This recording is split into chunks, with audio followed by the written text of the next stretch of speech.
In this video, I'm going to show you how to add page numbers in Foxit PDF Editor. Now, the first thing you have to do, you want to go to the very top here and click on the Organize tab, and from here, go to Header and Footer over here and click on Add. Now, in here, you can select wherever you want to actually add page numbers, so you can add them at the top in the header or at the bottom in the footer. So, of course, you could go like top left, top middle, top right, and then at the bottom, bottom left, bottom middle, bottom right. That's completely up to you. For this video, I'm just going to do it over here in the center footer text, which means the page number is going to actually be at the bottom middle, which I prefer.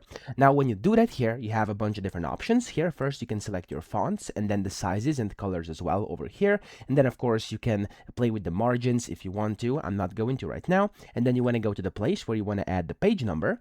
Click on where it says here, macros, and then click on page number.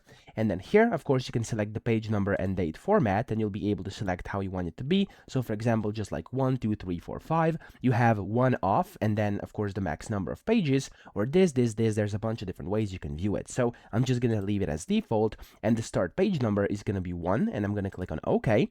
Click inside here and click on Insert, and that's going to get inserted. Now, whenever you do that here, and when you click on OK at the bottom, as you can see, I now have page numbers on all of my pages over here. So, that's how easy that is. I hope this video helped you out. If it did, please subscribe to the channel and help me out as well.